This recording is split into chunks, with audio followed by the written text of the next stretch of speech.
Machine को hack किया जा सकता है। आके करे एलन मस्क। जहाँ इलेक्शन उनके हाथ से फिसलता है, ईवीएम का मैटर एक बार फिर से उठने लगता है। यूरोपियन कंट्री जो बोल देती है उसको दोनों हाथ खड़े करके दोनों हाथों से हम उसको एक्सेप्ट कर लेते हैं। कहीं ना कहीं ठेकरा जो हमेशा ईवीएम पे फोड़ती है विपक्ष अपनी हार का। लोकसभा चुनाव खत्म हुए कई दिन हो चुके हैं, सरकार भी बन चुकी है। एनडीए की सरकार बनी है। भाजपा ने टीडीपी और जेडीयू के साथ मिलकर और लोजपा के साथ मिलकर सरकार बना ली है। नरेंद्र मोदी की तीसरे टर्म की शुरुआत हो चुकी है। नरेंद्र मोदी ने पहली विदेश यात्रा भी कर ली। इसी बीच पक्ष और विपक्ष दोनों ही ईवीएम को लेकर अपने अपने मायने बता रही है। पक्ष का कहना है कि ईवीएम को हैक नहीं किया जा सकता, तो विपक्ष का कहना है कि ईवीएम को हैक किया जा सकता है। इसी बीच एलन मस्क का भी एक ट्वीट आया है जिसमें उन्होंने कहा है एवरीथिंग कैन बी हैक, मतलब ईवीएम को हैक किया जा सकता है। तो इस पर सियासत होनी लाजमी थी। और जनता का क्या कहना है, आइए हम आपको बताते हैं जनता क्या कहती है ईवीएम के बारे में। आइए जानते हैं। लोकसभा चुनाव खत्म हो चुके हैं और इसी बीच ईवीएम को लेकर पक्ष और विपक्ष दोनों ही सवाल उठा रही है कि ईवीएम को हैक किया जा सकता है, किसी कहना है ईवीएम को हैक नहीं किया जा सकता। उस पर आप क्या कहेंगे? देखिए, ईवीएम हैक हो सकता है, कोई भी इलेक्ट्रॉनिक मशीन हो या कुछ भी हो, उसे हैक किया जा सकता है, ये पॉसिबिलिटी है।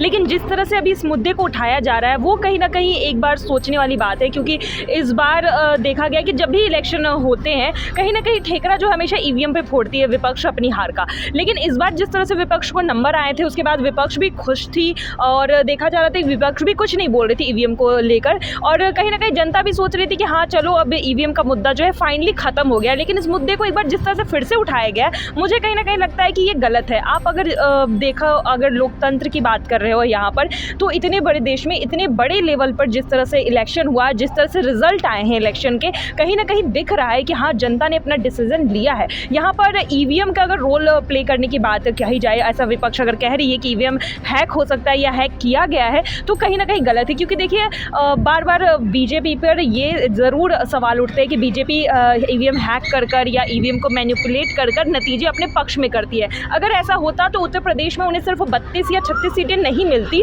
कम से कम उत्तर प्रदेश में पिछले बार के मुकाबले इस बार और ज़्यादा सीटें उन्हें मिलती। लेकिन इस बार जिस तरह से रिजल्ट्स आए हैं और जिस तरह से बीजेपी एक तरह से जहाँ 400 पार के नारे लगा रही थी और वो 242 पे सिमट गए, तो कहीं ना कहीं यहाँ पर जनता की वोट और उनकी सोच का यहाँ पर दिखता है कि हाँ जनता ने वोट किया है और वो वोट काउंट हुआ है। आप हर हार का या हर चीज़ की जिम्मेदारी आप ईवीएम पे नहीं फोड़ सकते हो। अगर विपक्ष हारी है तो कहीं ना कहीं अभी भी कुछ कमी रह गई है विपक्ष में जो उन्हें पूरी करनी है। जनता का भरोसा जीतना अभी बाकी है और कहीं ना कहीं मोदी फैक्टर अभी भी है। तो आप सिर्फ अगर आप यहाँ पर अगर पूरे इलेक्शन की बात देखी जाए तो इस बार ऐसा लगा था कि हाँ चलो विपक्ष भी कहीं ना कहीं इस बात से एग्री करेगी कि इस बार जो है फेयर इलेक्शन हुआ है। और ईवीएम का मैटर आप अगर देखो तो स्टार्टिंग में नहीं उठाया गया था ईवीएम का मैटर, अब जाकर धीरे धीरे फिर से एक बार उठाया गया। तो मुझे लगता है अब हर चुनाव में ना एक ये मुद्दा बन ही गया है कि कुछ हो या ना हो, ईवीएम को लेकर आना ही आना है। तो आप हर बार ऐसे करोगे। आप साउथ स्टेट में जहाँ पर चीज़ें अच्छी होती है, इलेक्शन आपके पक्ष में होता है, वहाँ पर विपक्ष कुछ नहीं बोलती है ईवीएम के मैटर में। लेकिन जहाँ देखा जाता है कि जहाँ इलेक्शन उनके हाथ से फिसलता है, ईवीएम का मैटर एक बार फिर से उठने लगता है। इस बार भी इलेक्शन में रिजल्ट आए तो उस वक्त तो बहुत खुश थी कि हाँ इस बार हमने टक्कर दी है, ये दिया है, वो किया है। और जैसे ही अब कुछ दिन हो गए हैं, सरकार बन गई है, तो फिर से ईवीएम पे सवाल उठाए जा रहे हैं। तो मुझे लगता है ये चीज़ गलत है। देखो हैक हो सकता है, लेकिन किया गया है या नहीं किया गया, इस पर आप बिना कुछ प्रूफ के ऐसे ही आप किसी पर एलिगेशन नहीं लगा सकते हैं। तो कोर्ट में कई बार ये मुद्दा गया है लेकिन अभी तक साबित नहीं हो पाया है कि ईवीएम को हैक किया जा सकता है। तो इसी बीच आप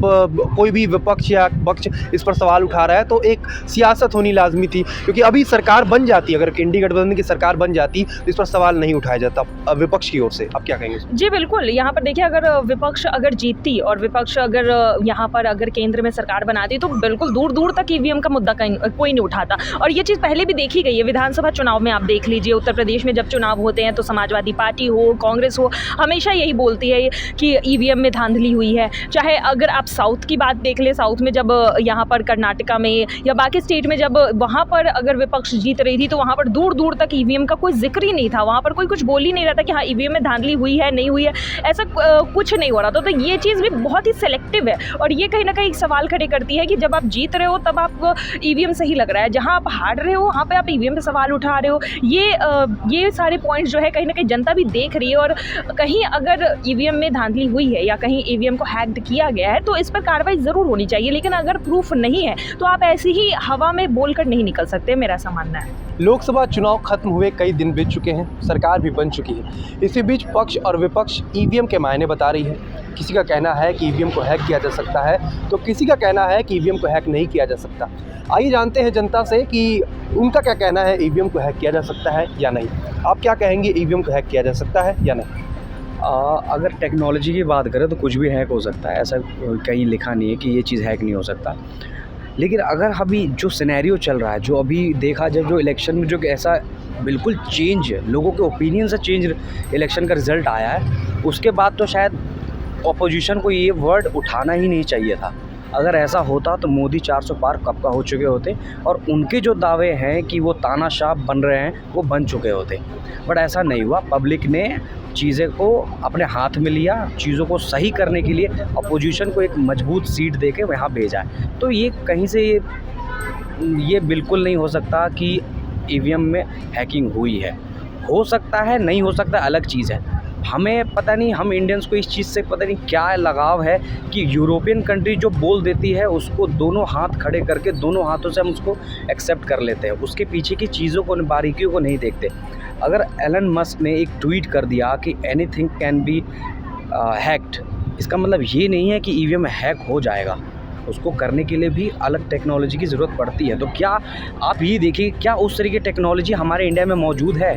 क्या इलेक्शन कमीशन को उसके बारे में पता है? ये सब चीज़ें भी जान के, सोच के, शायद अपोजिशन की यही एक कमी है कि वो बिना सोचे समझे बाहरी चीज़ों को उठाकर जो लोगों के सामने रख देते हैं और फिर जो सरकार में सत्ता में है वो उसके रिलेटेड लॉजिकल पॉइंट दे देती है, तो पब्लिक सरकार के फेवर में होती है और अपोजिशन को भूल जाती है। तो कहीं ना कहीं उनको इस चीज़ का ध्यान रखना चाहिए।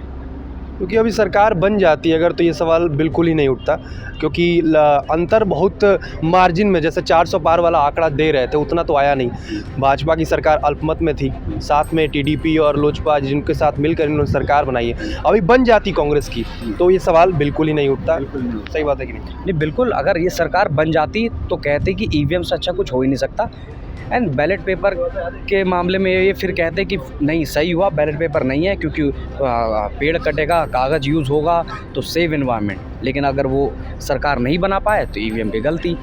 बैलेट बॉक्स में तो क्या 2-3 दिन का समय लग जाता था नतीजे आने में, ये तो कहा जाता है ना। अब हम ये चीज़ भी हमें देखना चाहिए कि जब हम हर चीज़ में टेक्नोलॉजी, हर चीज़ में बेस्ट चीज़ चाहते हैं, कार चाहिए तो जर्मन कंपनी के इंजन वाली कार चाहिए, तो बैलेट पेपर पे क्यों रुके? अगर हम पेड़ कटने से बचा सकते हैं, अगर पर्यावरण को नुकसानों से बचा सकते हैं तो क्यों ईवीएम यूज़ ना करें? आप हार जाते हैं, आप अपनी कमियों की वजह से हारते हैं, इसका मतलब ये नहीं कि ईवीएम हैक हो गया। ईवीएम हैक होता तो 400 पार होती और सरकार अल्पमत में ना रह के बहुमत से सरकार बनाती। एकदम बात सही कही आपने। ईवीएम को लेकर इस समय पक्ष और विपक्ष दोनों ही सवाल उठा रहे हैं। किसी का कहना है कि ईवीएम को हैक नहीं किया जा सकता तो किसी का कहना है कि ईवीएम को हैक किया जा सकता है। उस पर आप क्या सोचते हैं, ईवीएम को क्या हैक किया जा सकता है? और विपक्ष का जो सवाल है क्या कितना हद तक सही है? देखिए, मेरा मानना है कि हैक तो किसी भी चीज़ को किया जा सकता है, बट ईवीएम एक कोई छोटी चीज़ नहीं है और इसके ऊपर पूरा डिपार्टमेंट होगा तो उनके पास भी टेक्निकल टीम होगी प्रॉपर। तो कोई ऐसी चीज़ तो है नहीं कि रखी हुई है हमने हैक कर लिया जाके। इसके ऊपर भी रिस्पॉन्सिबिलिटीज़ होती हैं और अगर ऐसी कोई चीज़ होती तो इस बार नतीजे शायद ऐसे ना होते। विपक्ष इस बार शायद अपने रिज़ल्ट से काफ़ी खुश दिख रहा था, बट अब चीज़ें शायद बदल रही हैं और लोग जब पीछे जाने लगते हैं तो वो अपनी कमियों को छिपाने के लिए थोपते हैं इस चीज़ को। बट मुझे नहीं लगता है इस बार कुछ ऐसा हुआ है। इस वक्त ईवीएम को लेकर पक्ष और विपक्ष अपने अपने मायने बता रही है। किसी का कहना है कि ईवीएम को हैक नहीं किया जा सकता तो किसी का कहना है कि ईवीएम को हैक किया जा सकता है। तो उसी को लेकर हम बात करेंगे देश की जनता से कि क्या कहना है उनका ईवीएम को लेकर। देखिए, जैसे कि ईवीएम की बात कर रहे हैं, जब इलेक्शन कमीशन ने सीधा आज के एक डेढ़ साल पहले कहा था कि जिसको भी जहां दुनिया का कोई भी एक्सपर्ट लेकर आओ और ये ईवीएम हैक करके बताओ, ठीक है। लेकिन कोई भी पार्टी उस वक्त नहीं आई क्योंकि उनकी छवि ख़राब हो सकती थी कि अगर वो हैक ना कर पाए। जब इलेक्शन कमीशन कह रहा है कि आप दुनिया का कहीं कोई भी एक्सपर्ट लेके आओ और वो ईवीएम जो ये हैक करने की इल्ज़ाम लगा रहे हैं वो ईवीएम हैक करके देश के हीरो बन जाओ, तो क्यों कोई पार्टी सामने नहीं आ रही है? सिर्फ इल्ज़ाम लगाना है कि ईवीएम हैक है, तो ये तो सीधी सीधी गलत बात है। और 290 इस बार तो जो 293 सीट ऑलमोस्ट बीजेपी को मिली है और 234 या 230 सीट मार्जिन कम है एनडीए को। तो इसमें अगर आप कर्नाटक में जीत जाते हो, तमिलनाडु तेलंगाना में जीत जाते हो, तब तो ईवीएम हैक नहीं रहता, और अगर नहीं जीतते हो तब ईवीएम हैक हो जाता है। विपक्ष का ये कहना है कि इतने सालों से, मान लीजिए 2019 के लोकसभा चुनाव के बाद से जो चुनाव हुए हैं उसमें भाजपा को लगातार, क्योंकि भगवा हो चुका है मैक्सिमम पूरा देश, तो लाजमी है विपक्ष कुछ सवाल तो उठाएगा। पहली बार ईवीएम का कब सवाल उठा था पता है? जब 2017 में 325 सीट भाजपा को आई थी उत्तर प्रदेश में, तब यही अखिलेश यादव और यही बसपा वाले तभी भी ईवीएम के ऊपर सवाल उठा रहे थे। और आज 2019 के बाद वो कह रहे हैं कि ईवीएम के ऊपर सवाल उठाने के बाद इलेक्शन कमीशन तो सीधा सीधा, आप इलेक्शन कमीशन की रिपोर्ट जाके पढ़िए, इलेक्शन कमीशन सीधा सीधा कह रहा है कि जिसको भी दुनिया का कोई भी एक्सपर्ट बुलाकर हम ईवीएम को हैक करा के दिखा दो, और ईवीएम अगर हैक आप कर देते हो तो देश के भी हीरो बन जाओगे। तो इसके ऊपर सिर्फ सवाल करना मुझे नहीं लगता लाजमी होगा। एलन मस्क का भी एक ट्वीट आया है कि उन्होंने कहा है एवरीथिंग कैन बी हैक, क्योंकि वो भी मशीन है, मशीन को हैक किया जा सकता है। वो आके करे एलन मस्क, मैं तो कह रहा हूँ आगे करे, देश को भी पता चल जाएगा, सामने हो जाएगा। मैं तो चाह रहा हूँ कि कोई आए ईवीएम को हैक करे, अगर आपको ऐसा लग रहा है। अब ये जहाँ जीत जाते हैं वहाँ तो ईवीएम नहीं हैक होता है, और जहाँ हार जाते हैं वहाँ ईवीएम हैक हो जाता है। बढ़िया बात है भाई। देखा आपने, देश की जनता का अलग अलग मायने हैं कि ईवीएम को हैक किया जा सकता है या नहीं। देखिए, हर चुनाव के बाद ईवीएम को लेकर सवाल हमेशा खड़े रहे हैं कि ईवीएम को हैक किया जा सकता है, क्योंकि विपक्ष हमेशा कहती है ईवीएम को हैक किया जा सकता है, क्योंकि इस समय भाजपा पूरे देश में जमी हुई है। हर तरफ भगवा रंग से पूरा राज्य फैला हुआ है, मैक्सिमम राज्यों में भाजपा की सरकार है, इसलिए ईवीएम पर विपक्ष हमेशा हमला करता आया है।